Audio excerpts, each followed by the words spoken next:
Hello everyone, हाय। तो कैसे हैं आप सभी लोग? आशा करती हूँ आप सभी लोग बहुत अच्छे होंगे, अच्छे से ध्यान रख रहे होंगे, पढ़ाई कर रहे होंगे, कोई इश्यू परेशानी तो नहीं है तो डू लेट मी नो।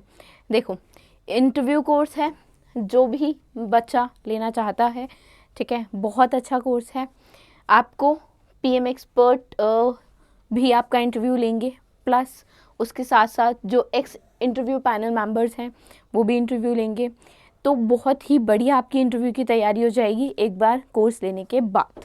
अब चलते हैं पीएम प्रैक्टिस प्रो पे, ठीक है। पीएम प्रैक्टिस प्रो में क्या नहीं मिलेगा वो पूछो, सब कुछ मिलेगा, चाहे कोर्सेज, पीडीएफ कोर्सेज हों, मॉक्स हो, ठीक है, सारी चीज़ें एंटायरली कवर की जाएंगी। एक्सपर्ट एनालिसिस, स्टडी मटेरियल सब मिलेगा, ठीक। अच्छा, कूपन कोड मैं दोबारा दिखा देती हूँ।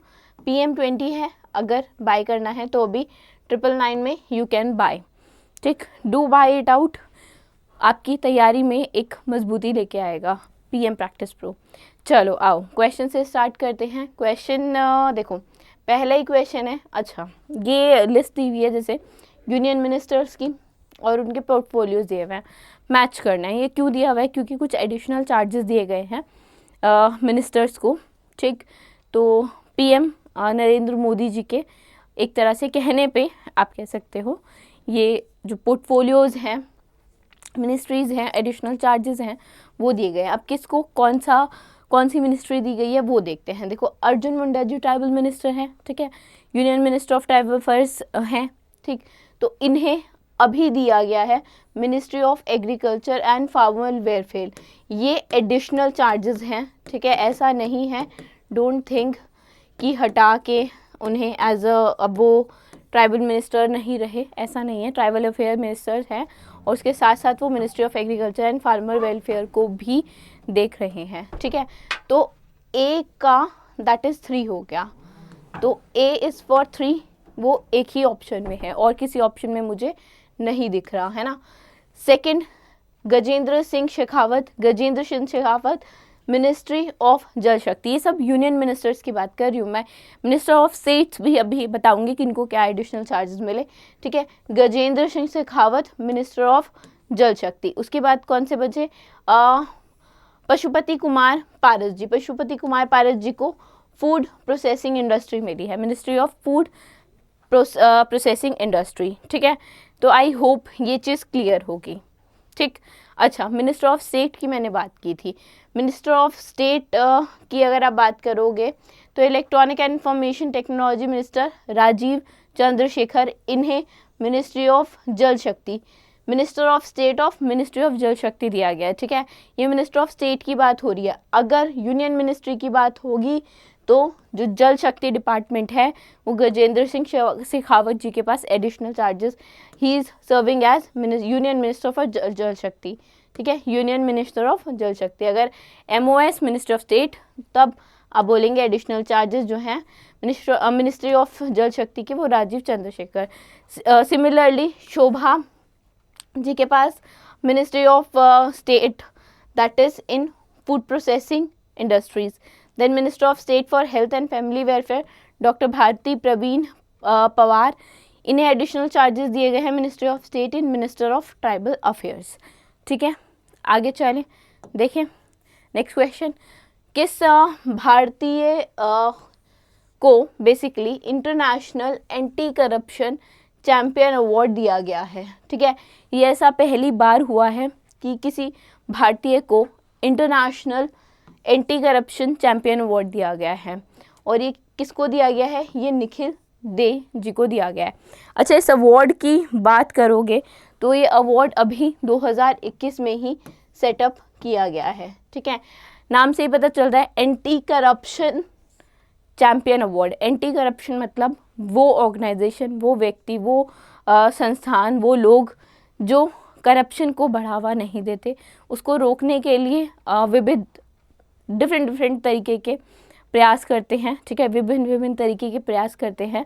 तो काफ़ी टाइम से, काफ़ी दशक आप कह सकते हो, निखिल दे जी ने जो है काफ़ी प्रयास किए हैं, और ये बेसिकली US गवर्नमेंट द्वारा दिया जाता है, ऑर्गेनाइज किया जाता है, दिया जाता है। इनके साथ साथ निखिल दे जी के साथ 10 और लोग हैं अलग अलग देशों से जिनको ये अवार्ड दिया गया है, ठीक है। अगर निखिल दे जी की बात करोगे तो इन्होंने 10 अलग लोगों और 10 लोगों के साथ बेसिकली इस अवार्ड को जीता है। एंड इन्होंने पेजेंट और वर्कर्स के एम्पावरमेंट के लिए, ठीक है, किसानों और वर्करों की एम्पावरमेंट के लिए, उनके सशक्तिकरण के लिए, और उन्होंने बहुत सारे कैंपेन्स चलाए, ठीक है, बहुत काम किया सशक्तिकरण के लिए पेजेंट्स और वर्कर्स की। साथ साथ करप्शन को एक्सपोज, जो गवर्नमेंट स्कीम्स में करप्शन होते हैं ना, उसको एक्सपोज करने के लिए बहुत सारे कार्य किए, ठीक है।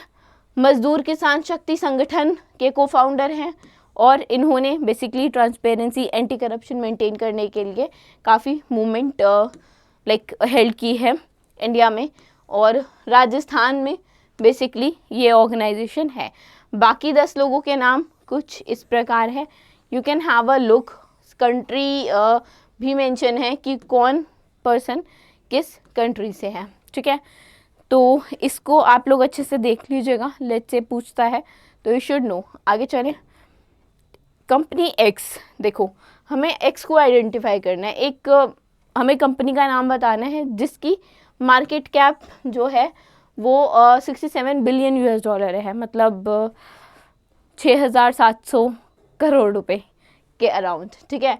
And it has surpassed British, और इसने क्या किया है, British American tobacco plc that is BAT को पीछे कर दिया है और खुद 3rd नंबर पे आ गई है ये कंपनी, ठीक। और ये कंपनी का नाम है इंडियन टबैको कंपनी लिमिटेड, ठीक है, that is ITC limited, Indian tobacco, ठीक है, कंपनी सी है, कंपनी लिमिटेड LTD, ठीक है। तो ITC Indian tobacco company limited ने बेसिकली क्या किया है, 3रे नंबर पे आ गई है और किसको पछाड़ दिया है, British American tobacco plaque bat को, ठीक है। इनका जो अभी ऑफिस है वो कहाँ पे है, कोलकाता में है, ठीक है, कोलकाता वेस्ट बंगाल, ठीक। ये इनका रजिस्टर्ड ऑफिस जहाँ से ये लोग बेसिकली ऑपरेट कर रहे हैं, ठीक है। संजीव पुरी जी जो हैं इनके चेयरमैन और MD हैं, संजीव पुरी जी चेयरमैन और MD आप बोल सकते हो, एंड MD हैं, ठीक है। ITC के चेयरमैन और MD हैं। आई होप क्लियर है, विजिबल है। आगे चलें, ठीक, चलें। देखो देखते हैं ITC जिसकी मार्केट कैप जो है वो 67 बिलियन US डॉलर है, जैसे मैंने बताया 3rd पे अब हमारा ITC आ गया है।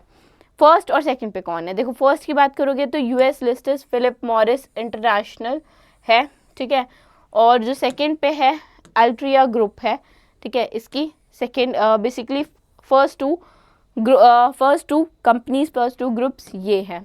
सिगरेट सेगमेंट में जो मेन स्ट्रीम है, जो मेन स्टे है वो ITC ही है, जो होटल्स में, FMCGs में और पेपर प्रोडक्ट बिजनेसेस में बेसिकली ऑपरेट कर रहे हैं। आगे चलते हैं।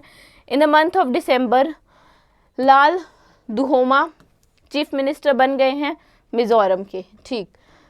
अब लेजिस्लेटिव असेंबली की सीट्स बतानी है। लेजिस्लेटिव असेंबली की सीट्स है 40। क्या कैपिटल है मिजोरम की, ऐजवाल, है ना।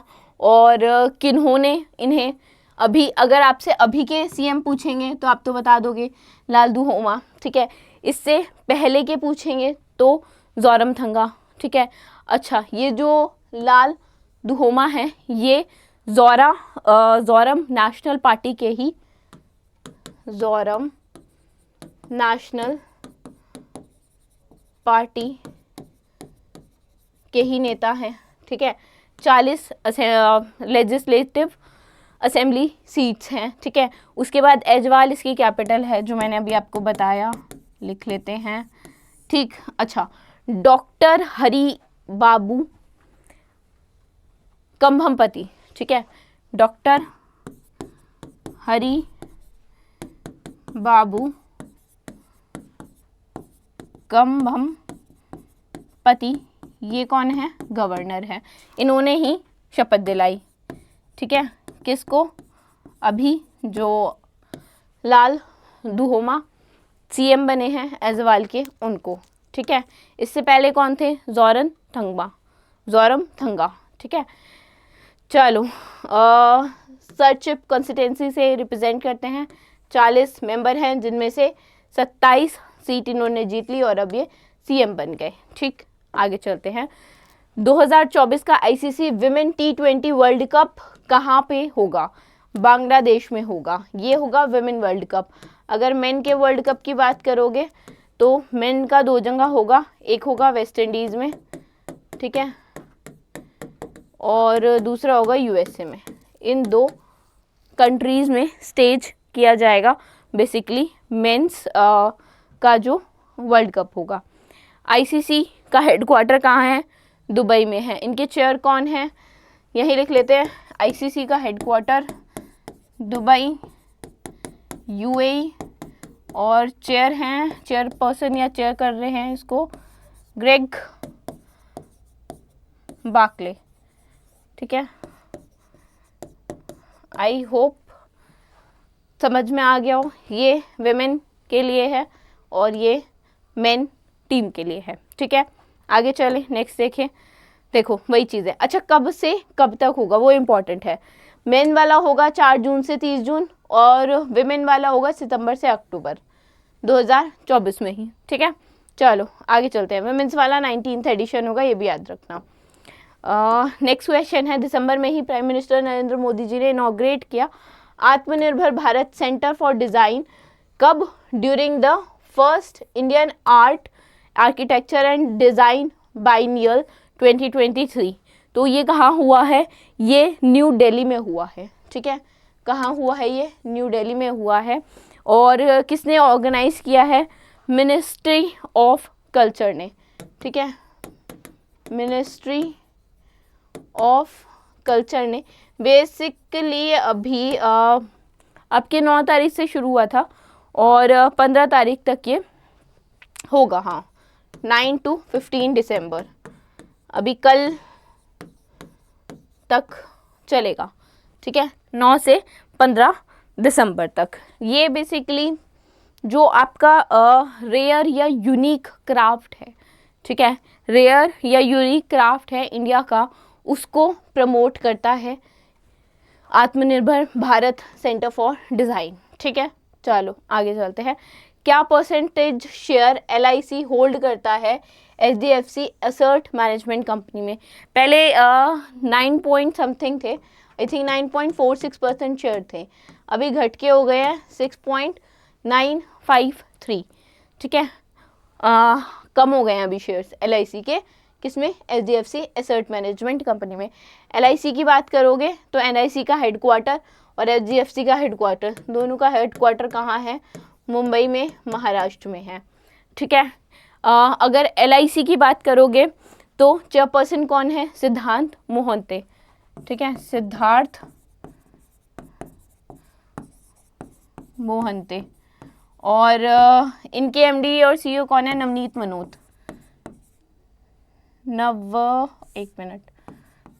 नवनीत मनोत, ठीक है। ये थोड़ी छोटी छोटी बातें होती हैं, कई बार पूछ ली जाती हैं, तो ये पता होनी चाहिए। आगे चलते हैं। Which of the following doesn't have a UPI payment limit of up to 5 lakh per transaction? सबकी लिमिट बड़ी है एक्सेप्ट इंश्योरेंस, इसकी अभी 2 है, ठीक है। हाँ, इसकी आई थिंक 1 लाख या 2 लाख हुई है, इसको भी अभी डिस्कस करती हूँ मैं। बाकी की अगर मैं बात करूँ तो हेल्थ केयर में, पब्लिक इनिशिएटिव ऑफरिंग्स में, एजुकेशनल इंस्टीट्यूट में, रिटेल डायरेक्ट स्कीम्स में, इन सब में 5 लाख हो गई है, ठीक है। बट इंश्योरेंस में अभी 5 लाख नहीं है। इंश्योरेंस की बात करोगे तो इंश्योरेंस में अभी 2 लाख है, ठीक है। जैसे इंश्योरेंस हो गया, EMIs हो गए, इन सब में अभी 2 लाख है, अभी इनमें लिमिट नहीं, इतनी ही लिमिट है, ठीक है। और बाकी में जो नॉर्मल ट्रांजेक्शन है उसकी 1 लाख ही है। और जैसे मैंने आपको बताया एजुकेशनल इंस्टीट्यूट, हॉस्पिटल, इन सब की लिमिट जो बढ़ के है वो 5 लाख रुपए पर ट्रांजेक्शन हो गई है। ठीक है, यूपीआई कब आया था? यूपीआई 2016 में आया था, और 2016 डीमोनेटाइजेशन नोटबंदी से लेके इस बात को लेके 2016 सबको याद होगा, दिसंबर का महीना। चलो आगे चलते हैं। दिसंबर में ही अभी आरबीआई ने पॉलिसी रेपो रेट को अनचेंज डाल रखा है। ठीक है, चेंज नहीं किया, काफ़ी टाइम से अनचेंज है, ये अभी भी चेंज नहीं किया, 6.5% ही है। अपनी monetary policy committee review meeting में कब हुई है ये जो मॉनेटरी पॉलिसी रिव्यू मीटिंग हुई है, ये अभी 6 से 8 दिसंबर को ही हुई है। ठीक है, अच्छा ये 6 से 8 दिसंबर को हुई है। साल में वही अपना 4 बार होती है, हर 3 महीने में एक बार। ठीक है, और नेक्स्ट कब होगी? फरवरी में होगी, वो भी 6 से 8 फैब ही होगी। ये 2024 है और ये 2023 है। ठीक है ना। चलो क्वेश्चन देखते हैं। अच्छा, रिव्यू मीटिंग में 6.5 रखा पॉलिसी रेपो रेट। ठीक है, ये कॉन्जिक्यूटिव टाइम था जब एमपीसी ने मेंटेन रखा।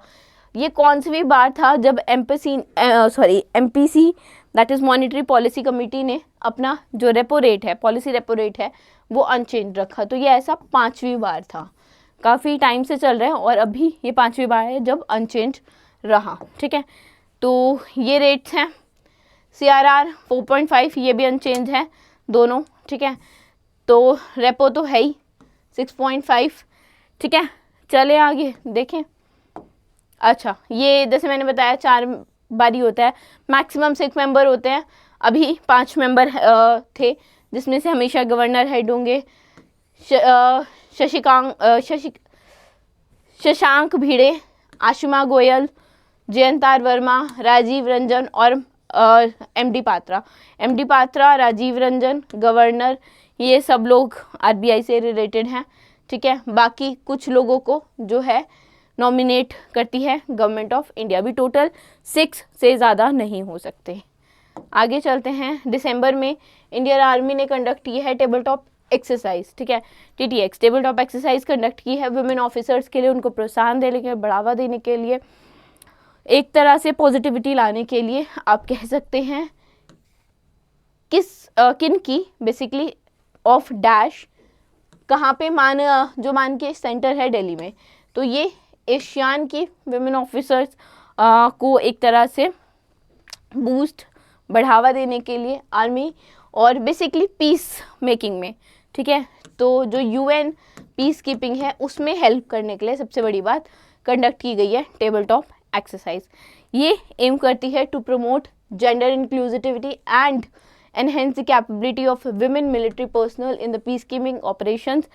Exercise is a part of ongoing effort for United Nations peacekeeping to strengthen international cooperation and capacity building in peacekeeping mission with specific focus on empowering women in the field. ठीक है, Center for UN Peacekeeping is a premier institution of Indian Army to impart training in the peacekeeping operation. Tabletop exercise is a follow-up exercise on ongoing joint military training between India and ASEAN members. ये सारी बातें मैं normally Hindi में अभी बोल चुकी हूँ, जो दोबारा मैंने आपकी तसल्ली के लिए यहाँ पे पढ़ भी थी, है ना। आई होप चीज़ें समझ आ गई हो, कोई इश्यू कोई परेशानी ना हो। तो this was for now, we will be meeting you in the next session.